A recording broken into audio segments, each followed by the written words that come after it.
మిత్రులారా, welcome to my channel. ఇప్పుడు శ్రీరామ కథను వినండి.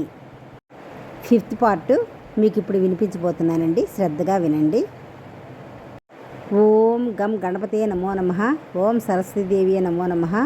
ఓం గురుభ్యో నమః. జై శ్రీరామ్. గంగానది వద్ద పడవవాడు.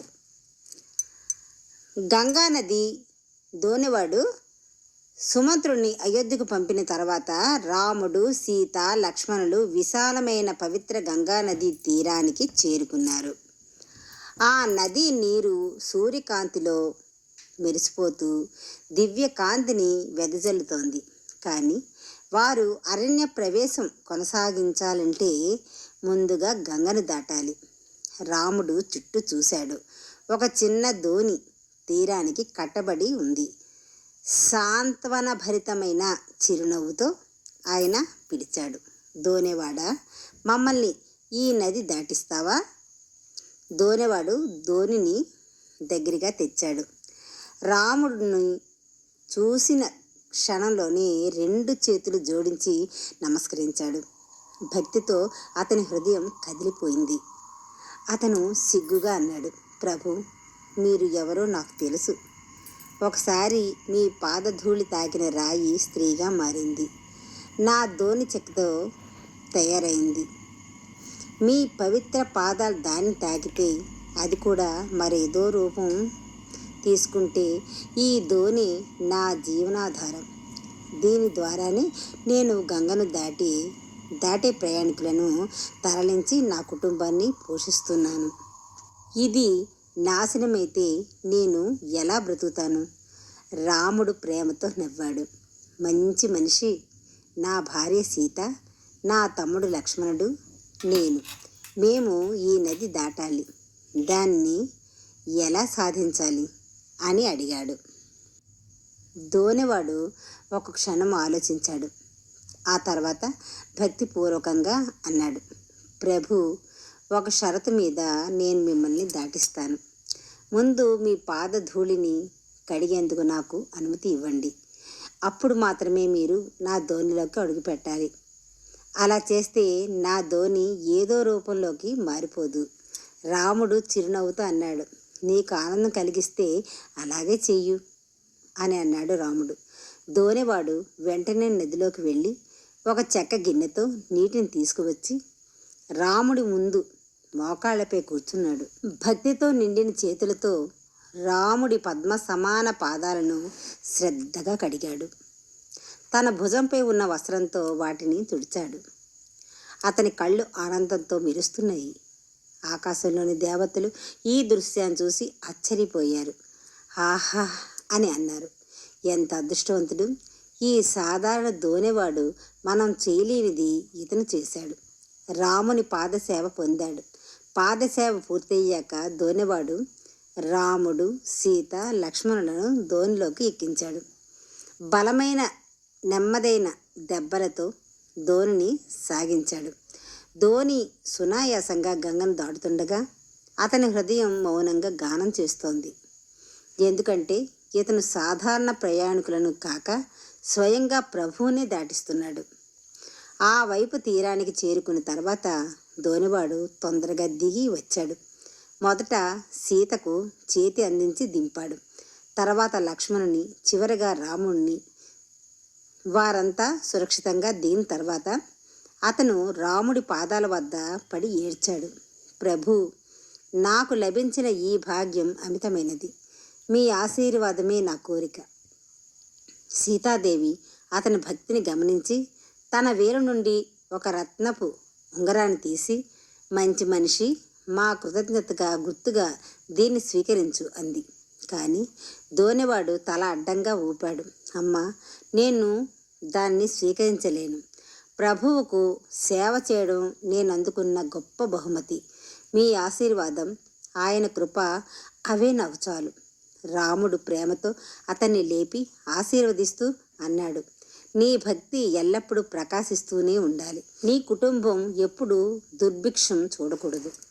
ఆశీర్వాదం పొందిన దోనెవాడు ఆనందంతో మళ్ళీ దోణిలోకెక్కి రాముని స్మరణతో హృదయం నిండిపోయి తిరిగి వెళ్ళిపోయాడు. తర్వాత రాముడు లక్ష్మణుడు గంగలో స్నానం చేశారు. సీతాదేవి కూడా గంగామాతకు ప్రార్థించి వారి అరణ్యవాసం సురక్షితంగా సాగాలని కోరుకుంది. తర్వాత వారు తన ప్రయాణం కొనసాగించారు. రాముడు లక్ష్మణుని ముందుగా నడవమన్నాడు. సీత మధ్యన, తాను వెనక నడుస్తూ ఆమెను రక్షించాడు. రాళ్లతో నిండిన అడవి మార్గం వారికి కొత్తదైనా వారి హృదయాలు ధైర్యంగా నిలిచాయి. కొద్దిసేపటికి వారు ఋషి భరద్వాజుని ఆశ్రమానికి చేరుకున్నారు. ఋషి వారిని ఆత్మీయంగా ఆహ్వానించి భోజనం విశ్రాంతి కల్పించాడు. వారి కథ విని ఆలోచించి అన్నాడు, మీరు ఉండడానికి శ్రేయస్కరమైన ప్రదేశం చిత్తకూటం. అది ప్రశాంతమైన అందమైన స్థలం. అక్కడికి వెళ్ళండి, మీకు శాంతి లభిస్తుంది. రాముడు కృతజ్ఞతతో నమస్కరించి అంగీకరించాడు. ఇదే సమయంలో దూరంలోని అయోధ్యలో దుఃఖం కమ్ముకుంది. సుమంత్రుడు ఒంటరిగా తిరిగి వచ్చాడు. కౌశల్యాదేవి విలపిస్తూ, నా రాముడు ఎక్కడ? నన్ను ఆయన దగ్గరకు తీసుకెళ్ళు. అడవిలో ఆయన ఎలా జీవిస్తాడు? లక్ష్మణుడు సీత వారు ఎంత చిన్నవారు అని రోధించింది. దశరథ మహారాజు దుఃఖంతో కుప్పకూలిపోయాడు. యవ్వనంలో చేసిన ఒక పాపం ఆయన మనసును వెంటాడుతోంది. ఒకప్పుడు ఆయన తప్పుగా శ్రవణుడనే భక్తపుత్రుణ్ణి వేటలో చంపాడు. ఆ శ్రవణుడి తల్లిదండ్రులు ఆయనను శపించారు. నీకు కూడా నీ కుమారుని కోసం విలపిస్తూ మరణం సంభవిస్తుంది. ఆ శాపం నిజమైంది. రామ రామ అని పిలుస్తూనే దశరథుడు చివరి శ్వాస విడిచాడు. అయోధ్య అంతా దుఃఖంలో మునిగిపోయింది. దూరమైన కైకేయి దేశంలో భరతుడు శత్రుఘ్నుడు ఆందోళనకు గురయ్యారు. వార్త తెలిసిన వెంటనే అయోధ్యకు పరిగెత్తారు. భరతుడు ముందుగా తల్లి కైకేయిని కలిశాడు. ఆమె గర్వంగా చెప్పింది, రాముడిని అడవికి పంపించాను, నువ్వే ఇప్పుడు రాజు అవ్వాలి. కానీ భరతుడు ఆగ్రహంతో అరిచాడు, అమ్మా, నువ్వేం చేశావు? నీ స్వార్థంతో నాన్నను చంపి నా అన్న రాముణ్ణి వెలివేశావు. నేను అయోధ్య సింహాసనంపై ఎప్పటికీ కూర్చోను. నేను అడవికి వెళ్ళి రాముని తిరిగి తీసుకువస్తాను. రాజు అయ్యేది ఆయనే. అలా అని భరతుడు ధర్మాన్ని పునరుద్ధరించాలనే సంకల్పంతో ప్రయాణం ప్రారంభించాడు. తన తండ్రి నిజమైన మనసు నెరవేర్చడానికి. మిత్రులారా, ఇంతవరకు శ్రీరామ కథను వినండి. 5th పార్ట్ పూర్తయింది.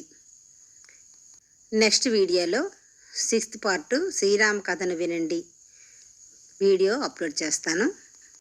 ఇంతవరకు మా వీడియోని పూర్తిగా విన్నందుకు ధన్యవాదాలు.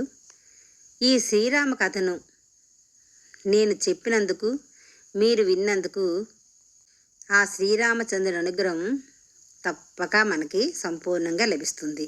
మీరు కూడా ఈ వీడియో పూర్తిగా చూసిన తర్వాత, ఈ వీడియో చూసినంత వెంటనే ఇతరులకు షేర్ చేయండి.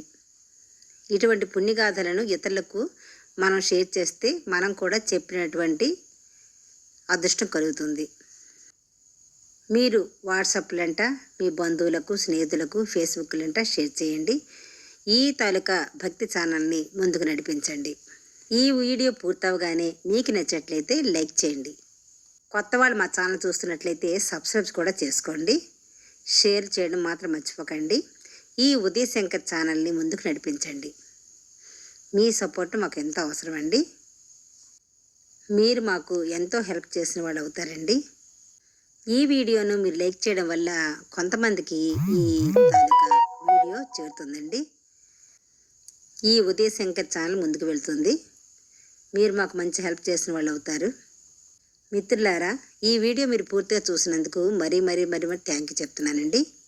మీ అందరికీ ధన్యవాదాలు. మళ్ళీ నెక్స్ట్ వీడియోలో కలుద్దాం. నమస్కారం.